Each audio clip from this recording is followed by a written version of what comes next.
As the sun began to set over Paris, a young woman named Amelie walked through the city's winding streets. She was a writer and came to Paris to find inspiration for her next novel. As she walked, she passed by a small shop, tucked away in a narrow alleyway. The shop was dark and mysterious, and as she peered inside, she saw an old woman hunched over a table, surrounded by strange objects and flickering candles. Curiosity getting the best of her, Amelie pushed open the creaky door and stepped inside. The old woman looked up, her eyes dark and piercing. "What brings you to my shop?" she asked in a raspy voice. "I'm a writer," Amelie said. "I'm looking for inspiration."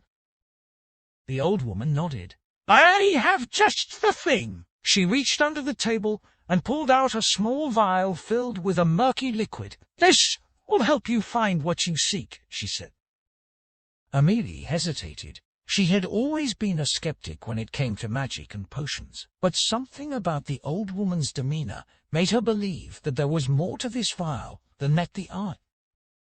"I'll take it," she said, and handed over some euros. She left the shop and continued on her walk, feeling the vial's weight in her pocket. As she walked, the sun dipped below the horizon, casting the city in an orange glow. Suddenly she felt someone grab her from behind, and she was pulled into an alleyway. She turned to face her attacker and found herself looking into the eyes of a tall, dark, and handsome man. "Who are you?" she asked. The man smiled. "My name is Felipe," he said, "and I couldn't help but notice you walking alone. I thought you might need some company." Amelie was taken aback. She had never been one to fall for the charms of a stranger, but something about Felipe made her heart race. They spent the rest of the night walking around Paris, talking about everything and nothing. Amelie felt like she had known him for years. By the time they parted ways, it was well past midnight.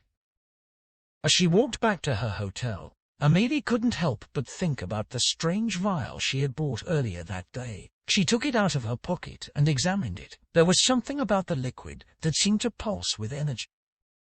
When she returned to her room, she sat at her desk and opened her laptop. The words poured out of her like never before. The vial seemed to have unlocked some hidden part of her brain, and she wrote well into the night.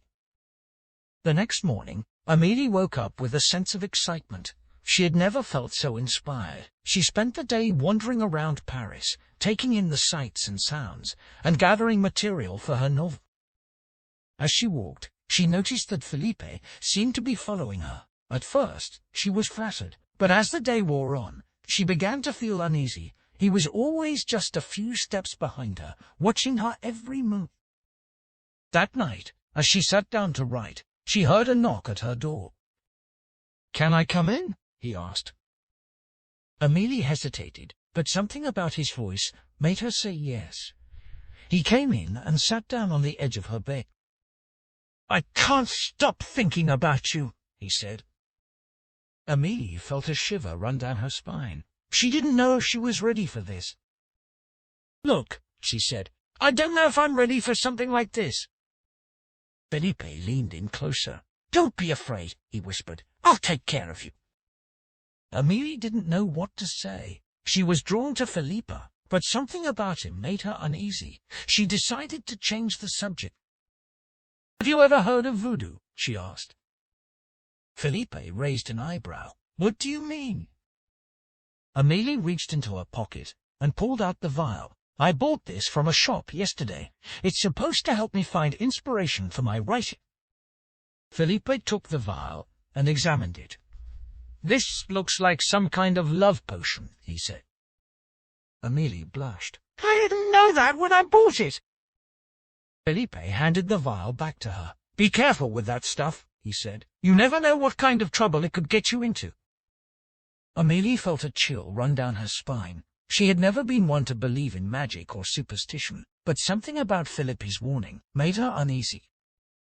The next day, Amelie continued her explorations of Paris. She visited the famous landmarks and took in the beauty of the city. But everywhere she went, she felt like she was being watched. She couldn't shake the feeling that someone was following her. That night, she decided to take a break from writing and go out for a drink. She went to a small bar near her hotel and ordered a glass of wine. As she sat sipping her drink, she felt a tap on her shoulder. It was Phil. "Can I buy you another drink?" he asked. Amelie hesitated. She didn't know if she wanted to spend more time with him, but something about the way he looked at her made her say yes. They talked for a while, and Amelie found herself leaning towards him. He was charming and intelligent, and he seemed genuinely interested in her. As they finished their drinks, Amelie felt a rush of emotions. She had never felt this way before. But as they pulled away from each other, Amelie noticed something strange. Felipe's eyes had turned a deep shade of red. It was like he was a different person. "Are you okay?" she asked. Felipe shook his head. "I know what came over me," he said. "I'm sorry." Amelie didn't know what to think. She felt like she was in the middle of a dream, and she couldn't wake up. The next morning, Amelie woke up to find that Felipe had disappeared. She tried calling him, but his phone was turned off. She didn't know what to do. As the days went by, Amelie became increasingly obsessed with Felipe. She couldn't get him out of her head and spent all her time searching for him. But no matter where she looked for him, she couldn't find him. One day, she went back to the shop where she had bought the vial. The old woman was there, and she looked up as Amelie entered. "What brings you back?" she asked. Amelie held up the vial. "This," she said. "What is it?" The old woman smiled. "Ah, that," she said. "It's a potion of love and obsession." Amelie felt a wave of fear wash over her. "What does that mean?" "It means that whoever drinks it will become obsessed with the person who gave it to them," the old woman said. "They will do anything to be with that person, no matter what the cost." Amelie's mind raced. She realized that the vial was the reason for her obsession with Felipe, but she still didn't know where he was or what had happened to him. "Can you help me find him?" she asked the old woman. The woman's expression turned serious. "I can try," she said, "but be careful. The person you seek may not be who you think he is." Amelie nodded, and the old woman began to chant in a language she didn't recognize. She sprinkled some powder on the vial and handed it back to Amelie. "Take this," she said. "It will guide you to him." Amelie left the shop feeling more confused than ever. She didn't know if she could trust the old woman, or if the vial would actually help her find Felipe, but she knew she had to try.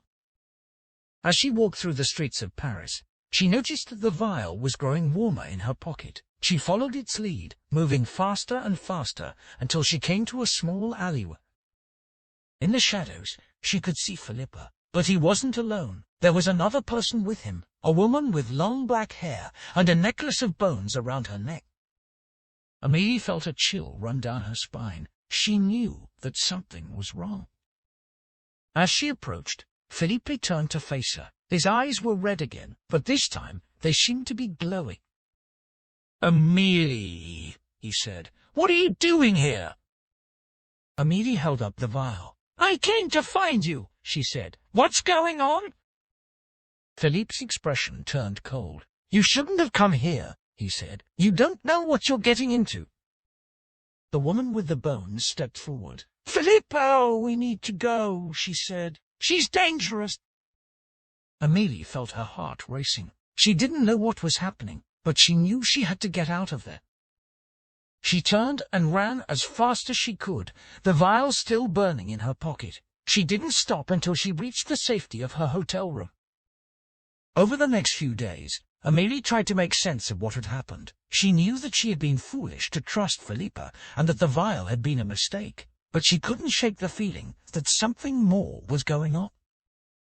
One night, as she was drifting off to sleep, she heard a knock at her door. She got out of bed and opened it to find Felipe standing there. "Can I come in?" he asked.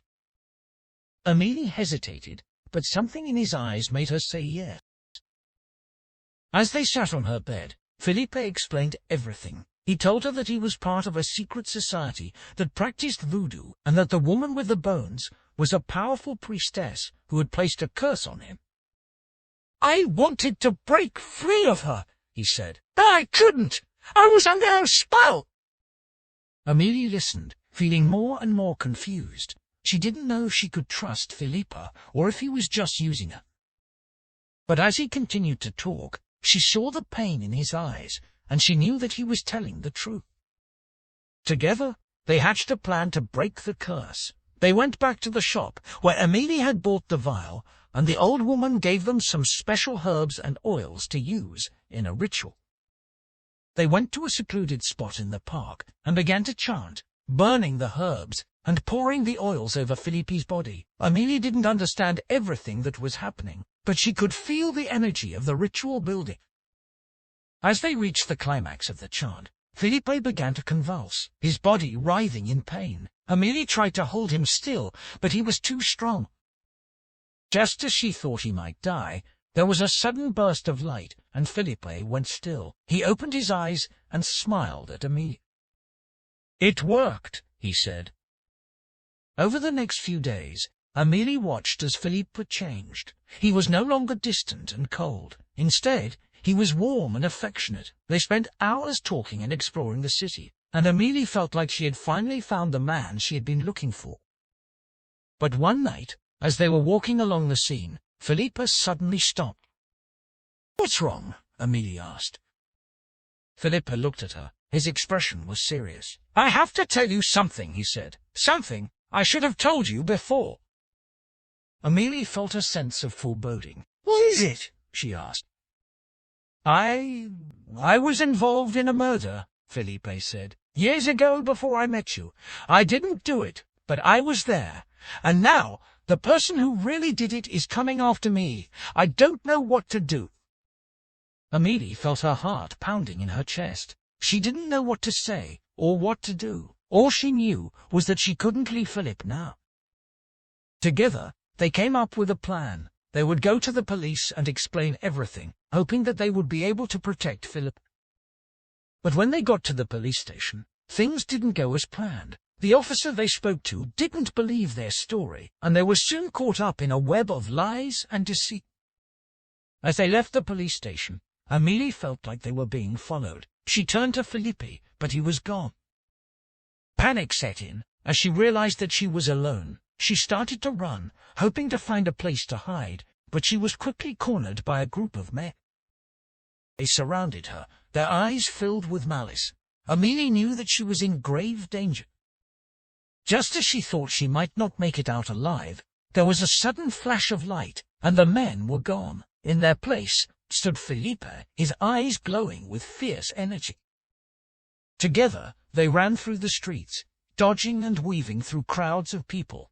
Amelie felt like she was in a dream, her heart racing with adrenaline. As they reached the safety of their hotel room, Felipe turned to Amelie. "I have to leave," he said. "It's not safe for you to be with me." Amelie felt a sense of loss as she watched him gather his things. She didn't know if she would ever see him again. As he left, she realized that she had been changed by her time in Paris. She had experienced love and loss, danger and adventure, and she knew that she would never forget the lessons she had learned. And as she looked out at the city that had captured her heart, she knew that she would always carry a piece of Paris with her, no matter where she went. Days turned into weeks, and Amelie found herself going through the motions of life. She worked, ate, and slept, but her heart wasn't in it. She couldn't stop thinking about Felipe and what had happened to him. One night, as she was walking home from work, she saw a figure standing in the shadows. It was Felipe. Amelie's heart leaped in her chest as she ran towards him. They hugged, holding each other tightly. "I couldn't stay away," Felipe said, smiling. Amelie felt tears welling up in her eyes. "I miss you so much," she said. They spent the night talking, and Amelie realized how much she had truly missed him. She knew that she would do anything to protect him, no matter what the consequences. The next day, they set out to find the person who's been stalking them. They went to the voodoo priestess, who had helped them before, hoping that she would be able to offer some guidance. When they arrived, the priestess was in the midst of a ritual. She welcomed them in and asked them to wait. As they sat, Amelie could feel the energy of the ritual building. She saw shadows moving in the corners of the room, and she heard whispers in her ear. Suddenly, the priestess turned to them. "The person who is after Felipe is very powerful," she said. "He is a master of voodoo, and he will stop at nothing to get what he wants." Amelie felt a sense of fear wash over her. She didn't know how they could possibly stand up to someone so powerful. But Felipe was undeterred. "We have to stop him," he said, "no matter what it takes." The priestess nodded. "I can offer you a protection spell, but it will require a sacrifice." Amelie and Felipe looked at each other, both knowing that they were willing to do whatever it took to protect each other. "What do we have to do?" Amelie asked. The priestess handed them a list of ingredients. "You must gather these items and bring them to me. Then we will perform the ritual." Amelie and Felipe set out to gather the items, moving quickly and quietly through the city. They knew that time was running out, and they had to act fast. When they returned to the priestess, they found her in the midst of another ritual. They waited, watching as she chanted and danced, her body moving in time with the beat of the drum. As the ritual reached its climax, the priestess handed Amelie and Felipe a vial of liquid. "Drink this," she said. "It will give you the protection you need." Without hesitation, they drank the liquid. It tasted bitter and metallic, but they knew that it was worth it if it meant they could stop the person who was stalking them. They left the priestess and headed out into the night, their hearts pounding with fear and excitement. As they walked, they saw a person in the distance. It was the person who was stalking them. They ran towards him, but he was too fast. He disappeared into the night, leaving them standing alone in the empty streets. Amelie and Felipe looked at each other, both knowing that they had to keep going. They didn't know what was waiting for them, but they knew that they couldn't give up. They followed a trail of clues, each one leading them closer to their target. They fought their way through his followers, using the protection spell to keep themselves safe. Finally, they found themselves face to face with him. He was older than they had expected, his skin wrinkled, and his eyes dark and penetrating. "Who are you?" Amelie asked. The man smiled, revealing a row of yellowed teeth. "I am the master of voodoo," he said, "and I will have what I came for." He lunged at Felipe, but Amelie was ready. She pushed him out of the way, and the man's knife missed its mark, slicing through her sleeve instead. Felipe pulled out his knife, ready to defend himself and Amelie. But the master of voodoo was too strong. He knocked the knife out of Felipe's hand and punched him hard in the stomach. Amelie screamed as Felipe fell to the ground. She reached for the knife, but the master of voodoo kicked it away. "You can't stop me," he said, his voice echoing through the alley. "I have the power of voodoo on my side." But Amelie wasn't going to give up. She had come too far, sacrificed too much, to let this man take Felipe away from her. She reached into her pocket and pulled out the vial of liquid that the priestess had given them, and she threw it at the master of voodoo, and it shattered on the ground and scattered in all directions. The master of voodoo screamed and covered his eyes. Amelie and Felipe took advantage of his momentary blindness and attacked using their knives to fend off his blows. The fight was brutal and intense, and each side was determined to come out on top. But in the end, it was Amelie and Felipe who emerged victorious. They stood panting, looking down at the master of voodoo, who lay on the ground, defeated. "You can't kill me," he said, his voice weak. "I'll come back, stronger than ever." Amelie and Felipe knew that he was right. They couldn't kill him, but they could stop him from hurting anyone else. They tied him up and called the police, turning him over to the authorities. They knew that the master of voodoo would be locked up for a long time and that they were safe, at least for the time being. As they walked away, Amelie and Felipe held hands, their fingers interlacing tightly. They knew that they had been through a lot, but they also knew that they were for each other, and as they walked through the streets of Paris, they felt a sense of peace and contentment that they hadn't felt in a long time. They didn't know what the future held, but they knew that they were ready to face it together. But they also knew they were for each other. In the following days, Amelie and Felipe tried to get back to their normal lives. They resumed their daily routines, but it was clear that their experiences had changed them. They were more cautious, more aware of the dangers lurking in the shadows.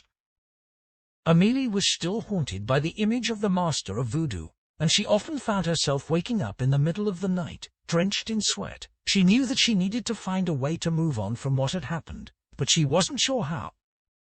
One day, while browsing a bookstore, Amelie stumbled upon a book about voodoo. She hesitated for a moment, but then she decided to buy it. She wanted to understand more about what they had been up against, and perhaps find some closure. As she read through the book, she discovered that voodoo was much more complex than she had realized. It wasn't just about curses and spells, but also about healing and spiritual growth. Amelie was intrigued. She had always been interested in spirituality, and she wondered if there was a way to use voodoo for good. She knew that it was a delicate subject and that many people associated voodoo with the evil, but she couldn't shake the feeling that there was something more to it. One day, she decided to visit the priestess who had helped them before. She wanted to talk to her about voodoo and see if there was a way to use it to help people. The priestess welcomed her warmly, and they sat down to talk. Amelie explained her curiosity, and the priestess listened patiently. "I understand your interest," she said. "Voodoo can be a powerful tool for healing and transformation, but it must be used carefully, with respect for the spirits and the ancestors." Amelie nodded, eager to learn more. The priestess explained that voodoo was not just about magic, but also about community. It was a way for people to come together, support each other, and honor the spirits of their ancestors. Amelie was fascinated. She realized that voodoo was not so different from the spirituality she had always been drawn to, and that it could be a way for her to connect with her roots. She spent the next few weeks studying voodoo, attending ceremonies, and talking to people in the community. She learned about the different spirits and their powers, and she even began to practice some of the rituals herself. As she delved deeper into voodoo, Amelie felt a sense of peace that she hadn't felt in a long time. She realized that the darkness she had encountered in the alleyway was just one small part of a much larger picture. And as she looked into Felipe's eyes, she knew that she was not alone. They were in this together, exploring the mysteries of voodoo and the depths of their love. They didn't know what the future held, but they knew that they were ready to face it with open hearts and minds. And as they walked through the streets of Paris, they felt a sense of joy and wonder that they hadn't felt in a long time.